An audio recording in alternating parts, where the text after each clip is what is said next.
Corona की तीसरी लहर का साया पर्यटन, होटल और एविएशन सेक्टर के साथ छोटे व्यापारियों पर भी गहराता जा रहा है।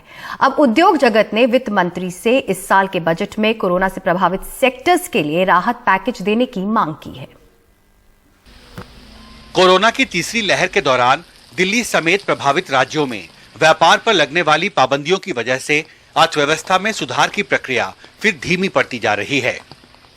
अंतर्राष्ट्रीय संस्था ऑक्सफोर्ड इकोनॉमिक्स ने भारतीय अर्थव्यवस्था पर अपनी ताजा आकलन रिपोर्ट में कोरोना की तीसरी लहर की वजह से 2022-2023 की पहली तिमाही के लिए भारत के अनुमानित जीडीपी विकास दर को घटा दिया है। भारत में कोरोना के मामलों में बढ़ोतरी इसकी सबसे बड़ी वजह बताया है। हालांकि ऑक्सफोर्ड इकोनॉमिक्स के आकलन के मुताबिक कोरोना की पहली दो लहरों के मुकाबले तीसरी लहर से आर्थिक नुकसान कम होगा।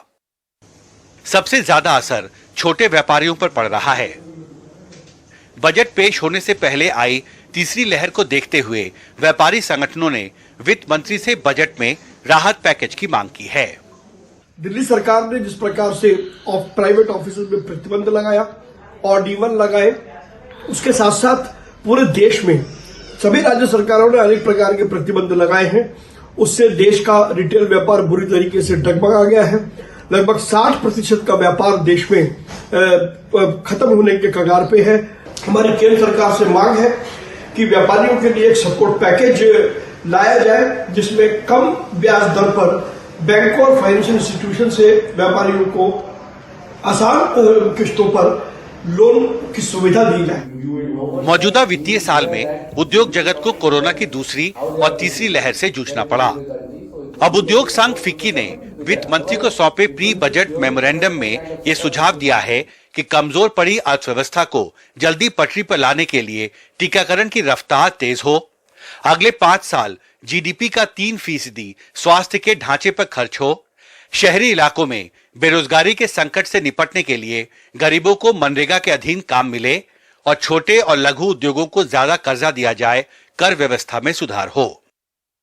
उद्योग संघ एसोचैम की national committee on direct taxes के चेयरमैन वेद जैन ने एनडीटीवी से कहा कि कोरोना की तीसरी लहर के दौरान जो क्षेत्र प्रभावित हुए हैं उनको स्टिमुलस पैकेज दिए बिना काम नहीं बनेगा।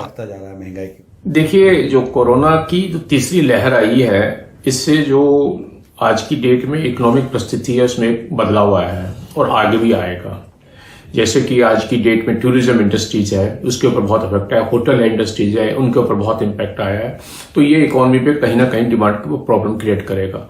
इसको एड्रेस करने के लिए जरूरी है कि 2022-23 का जब बजट आए, इन इश्यू को एड्रेस किया जाए। और इश्यू को एड्रेस करने में स्टिमुलस पैकेज जैसे पहले दिया गया था जब कोरोना आया था, उसी तरह का स्टिमुलस पैकेज लाना पड़ेगा। उद्योग जगत को डर है कि कोरोना की तीसरी लहर का असर अगर ज्यादा लंबे समय तक रहा तो इससे कोरोना के असर से उबर रही अर्थव्यवस्था में सुधार की प्रक्रिया पर काफी ज्यादा असर पड़ेगा और ऐसी किसी भी परिस्थिति से निपटने के लिए वित्त मंत्री निर्मला सीतारमण को इस साल के बजट में उद्योग और व्यापार जगत के लिए एक राहत पैकेज का ऐलान करना चाहिए। दिल्ली से हिमांशु शेखर, एनडीटीवी इंडिया।